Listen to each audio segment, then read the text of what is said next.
સત્યનારાયણ ભગવાનનો પ્રસાદનો શીરો જો તમારો પરફેક્ટ નથી બનતો તો આ રેસીપી તમારા માટે જ છે. અમારા ગામના બ્રાહ્મણના પત્ની પાસેથી આ રેસીપી મેં લીધી છે અને કપથી અને વજનથી બંને રીતે હું તમને બતાવીશ. વળી જો તમારે વધારે પ્રમાણમાં શીરો બનાવવો હોય તો એનું માપ પણ મેં ડિસ્ક્રિપ્શનમાં આપી દીધું છે. તો રેસીપી શરૂ કરતા પહેલાં જો મારી ચેનલ ફૂડ વિથ ફાલ્ગુનીને તમે હજી સુધી સબસ્ક્રાઇબ ન કરી હોય તો પ્લીઝ જલ્દીથી સબસ્ક્રાઇબ કરી દેજો. આ શીરો હું અત્યારે 125 ગ્રામના માપથી બનાવી રહી છું, જેના માટે અહીં મેં 125 ગ્રામ ઝીણો રવો લીધો છે અને કપથી જોઈએ તો એ લગભગ પોણા કપ જેટલો થાય છે. તો અત્યારે એને એક બીજા વાસણમાં લઈ લઈએ અને હવે ખાંડનું વજન કરી લઈએ. તો 125 ગ્રામ રવાની સામે અહીં આપણે ખાંડ 150 ગ્રામ લઈશું અને કપથી માપીએ તો એ પણ પોણો કપ થાય છે. હવે ખાંડને પણ બીજા વાસણમાં લઈ લઈશું અને હવે ઘીનું વજન કરી લઈએ. ઘીનું વજન રવા જેટલું જ કરવાનું છે, માટે 125 ગ્રામ ઘી લઈશું અને કપના માપથી જોઈએ તો એ પણ પોણો કપ થાય છે. આ સિવાય આપણને શીરામાં જોઈશે દૂધ. પ્રસાદનો શીરો માત્ર દૂધથી જ બનતો હોય છે, એમાં પાણી ઉમેરવામાં નથી આવતું. તો એક કોથળી દૂધ લેવાનું, એટલે કે 500 ml દૂધ મેં અહીં લીધું છે.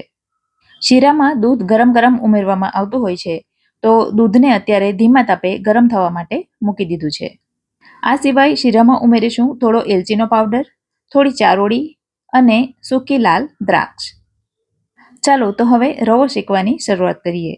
દૂધને મેં બીજા ગેસ ઉપર લઈ લીધું છે અને રવો શેકવા માટે અહીં મેં એક પિત્તળની કઢાઈ લઈ લીધી છે. ટ્રેડિશનલી શીરો પિત્તળના વાસણમાં બનતો આવે છે, માટે મેં પિત્તળનું વાસણ લીધું છે. બાકી તમે બીજા કોઈ પણ સ્ટીલના કે એલ્યુમિનિયમના વાસણમાં પણ બનાવી શકો. હવે ઘીને કઢાઈમાં લઈ લીધા પછી એને થોડું ગરમ થવા દઈશું અને સાધારણ ગરમ થાય એટલે એમાં રવો ઉમેરી દઈશું. યાદ રાખજો ફ્રેન્ડ્સ, રવો શેકવાનું કામ ધીમા તાપે જ કરવાનું છે અને જો તમારું કઢાઈનું બોટમ પાતળું હોય તો ગેસ એકદમ ધીમો જ રાખજો. હા, જો જાડા તળિયાવાળી કઢાઈ અથવા તો તપેલી હોય તો તમે ગેસને થોડો મીડિયમ તરફ કરી શકો. શીરો બનાવતી વખતે રવો પરફેક્ટ રીતે શેકાવવો ખૂબ જ જરૂરી છે. એટલે કે રવો વધારે પડતો પણ શેકાવો ન જોઈએ અને ઓછો પણ નહીં. જો તમારો રવો બરાબર શેકાશે નહીં અને સાધારણ કાચો રહી જશે તો શીરો ચીકણો બનશે અને રવો જો ઓવરકુક થઈ જશે અને લાલ થઈ જશે તો શીરો પણ લાલ અને કઠણ બનશે. તો રવો પરફેક્ટ રીતે શેકાયો કે નહીં એ કઈ રીતે ખબર પડે? તો રવો શેકાઈ જશે એટલે એક તો સરસ સુગંધ આવવા માંડશે, બીજું કે રવામાંથી ઘી થોડું થોડું છૂટું પડવા માંડશે અને રવાનો દાણો દાણો છૂટો છૂટો જેવો થઈ જશે. અને આ 125 ગ્રામ રવાને ધીમા તાપે શેકાતા 10 મિનિટનો સમય લાગ્યો છે અને હવે તમે જોઈ શકો છો એ પરફેક્ટ રીતે શેકાઈ ગયો છે. તો હવે એમાં ચારોળી ઉમેરીશું. તો 2 ટીસ્પૂન ચારોળી મેં અહીં ઉમેરી છે, જે તમે તમારી રુચિ પ્રમાણે વધતી ઓછી કરી શકો છો. આ તરફ દૂધ પણ સરસ ગરમ થઈ ગયું છે, તો હવે થોડું થોડું ગરમ દૂધ એની અંદર આપણે ઉમેરીશું. ગરમ રવામાં ગરમ દૂધ ઉમેરીશું તો છાંટા ઉડી શકે છે, માટે આ કામ ધીમે ધીમે કરવાનું. વળી ફ્રેન્ડ્સ, ટ્રેડિશનલી શીરામાં ચારોળી ઉમેરવામાં આવે છે, માટે મેં માત્ર ચારોળી ઉમેરી છે. બાકી તમે એમાં કાજુ, બદામ, પિસ્તા વગેરે પણ ઉમેરી શકો. ગરમ દૂધ ઉમેરીશું એટલે રવો ધીમે ધીમે ફૂલશે અને ધીમે ધીમે કરતાં એ ઘટ્ટ થઈ જશે. ગેસની આંચ અત્યારે પણ ધીમી જ રાખી છે, માટે એ નીચેથી ચોંટી ન જાય. હવે અહીં મેં ચપટી જેટલું કેસર ઉમેર્યું છે, પણ કેસર ઉમેરવું પણ ટોટલી ઓપ્શનલ છે. જો તમારી પાસે હોય અને ગમતું હોય તો જ ઉમેરવાનું. અને ફ્રેન્ડ્સ, આ સમયે એમાં સતત તવેથો ચલાવતા રહેવાનું. થોડી જ વારમાં તમે જોશો કે રવો એકદમ ઘટ્ટ થઈ ગયો છે અને કઢાઈથી પણ છૂટો પડવા માંડ્યો છે, પણ હજી પણ એને ચલાવતા જ રહેવાનું છે. હવે આ સમયે એમાં સૂકી લાલ દ્રાક્ષ ઉમેરી દઈશું. દ્રાક્ષને ફ્રેન્ડ્સ તમે જે સમયે ચારોળી ઉમેરી એ સમયે પણ ઉમેરી શકો. અને સાથે જ ઉમેરીશું 1/2 ટીસ્પૂન ઇલાયચીનો પાવડર. હવે એને મિક્સ કરીને ત્યાં સુધી ચલાવવાનું છે જ્યાં સુધી એમાંથી થોડું થોડું ઘી છૂટું પડવા ન માંડે.